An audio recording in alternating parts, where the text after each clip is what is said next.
3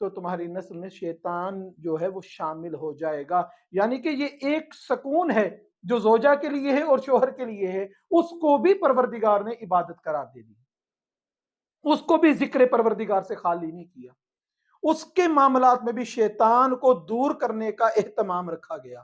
ایک عورت جناب سرور کائنات حضرت محمد مصطفیٰ صلی اللہ علیہ وسلم کے پاس آئی، اور اس روایت سے پتہ چلتا ہے کہ کس طریقے کے معاملات خواتین جناب سرور کائنات سے دریافت کیا کرتی تھیں، اور جناب سرور کائنات ان کو جواب دیا کرتے تھے۔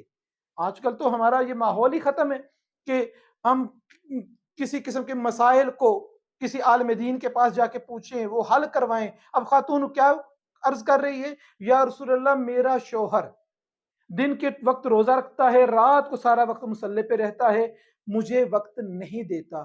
جناب سرور کائنات کو اتنا ناگوار گزرا، جناب سرور کائنات نے نالین مبارک پہنی نہیں، اپنے ہاتھوں میں تاریخ میں لکھا ہے کہ اٹھا کر اس بندے کے گھر پہنچے اور اس سے کہا تیرا یہ سلوک کیا ہے، یہ اسلام نہیں ہے کہ تو فقط دن میں روزہ رکھے، رات کو جائے نماز پہ کھڑا ہو جائے اور اپنی زوجہ کو ٹائم نہ دے، یہ اسلام نہیں ہے۔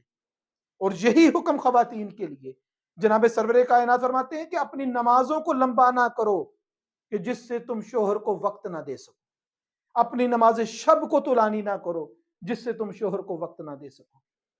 ایک اسی طریقے سے خاتون جناب سرور کائنات حضرت محمد مصطفیٰ صلی اللہ علیہ وسلم کے پاس آئی اور اپنے شوہر کی شکایت کی کہ وہ میرے ساتھ میرا ٹائم جو ہے مجھے ٹائم نہیں دیتا، میں اس کے ساتھ رہنا چاہتی ہوں، اٹھنا بیٹھنا چاہتی ہوں، لیکن وہ میرے ساتھ اٹھتا بیٹھتا نہیں ہے، میرے ساتھ کوئی تعلق قائم نہیں کرتا۔ تو اس وقت جناب سرور کائنات فرماتے ہیں کیا تم ایسی عورتوں میں سے تو نہیں ہو کہ جو ٹالتی ہیں، تاخیر کرتی ہیں؟ یہ بھی ایک قسم ہے عورت کی کہ عورت جب مرد خواہش ظاہر کرتا ہے، پاس آ کے بیٹھتا ہے، اس وقت کسی کام کے لیے اٹھ جاتی ہے، میں نے نماز پڑھنی ہے، میں نے کام کرنا ہے، مجھے یہ مسئلہ ہے، اور بعد میں جب وہ آتی ہیں تو خامند ان کی طرف توجہ نہیں دیتے ناراضگی کی وجہ سے۔ رسول خدا نے پوچھا تم ایسی عورت تو نہیں کہ جو ٹالتی ہو اس چیز کو، کہ کبھی بھی جب بھی آپ کا خامند، آپ کا شوہر آپ کے پاس آنا چاہتا ہے، آپ کے ساتھ بیٹھنا چاہتا ہے، تو کبھی بھی آپ کو نہیں چاہیے کہ اس کو ٹالیں، بلا وجہ اس سے دور ہٹیں۔ اتنی روایتیں معصومین علیہ السلام سے، اتنے احکامات ہیں اس زندگی کے بارے میں کہ انسان اپنی زندگی کو کس طریقے سے خوشگوار بنا سکتا ہے۔ اور صریحاً یہ دیکھا جائے گا کہ اگر ہم سیرت محمد اور آل محمد علیہ السلام پر عمل کریں اور اس طریقے سے اپنی زندگی گزاریں جیسے محمد اور آل محمد علیہ السلام نے فرمایا ہے، تو یقیناً ہماری زندگی خوشگوار رہے گی۔ جناب سرور کائنات حضرت محمد مصطفیٰ صلی اللہ علیہ وسلم نے جناب امیر المومنین علی بن ابی طالب علیہ السلام سے پوچھا، یا علی آپ نے فاطمہ کو کیسا پایا؟ بس مولا کے فرمان پہ اس جواب پر اپنی گفتگو کو اختتام کروں گا۔ مولا فرماتے ہیں، یا رسول اللہ میں نے فاطمہ کو اپنی عبادتوں میں مددگار پایا۔ کیا کمال ہے! وہ خاتون جو رسول خدا کے پاس آئی، وہ شکایت کرتی تھی میرا شوہر روزے سے رہتا ہے، عبادت کرتا ہے۔ رسول خدا کو برداشت نہیں ہوا، فوراً اس کے گھر جا کے اس کو منع کیا اس کے اس فعل سے، اس کو کہا کہ اپنی عبادتوں کو کم کر، اپنی زوجہ کو ٹائم دے۔ اب جو شخص اپنی زوجہ کو چھوڑ کر فٹ بال میچ دیکھتا رہے، کرکٹ میچ دیکھتا رہے، وہ شیشہ پینے کے لیے بیٹھا رہے، فضولیات اور گھٹیا کاموں میں مصروف رہے، اس سے جناب سرور کائنات کتنے تنگ ہوں گے، اس کو جناب سرور کائنات کتنا ناپسند فرمائیں گے۔ پروردگار سے دعا ہے کہ پروردگار ہم کو صحیح معنوں میں سیرت محمد اور آل محمد علیہ السلام کو پڑھنے، سمجھنے اور اس پر عمل کرنے کی توفیق عطا فرمائے۔ وما علینا الا البلاغ۔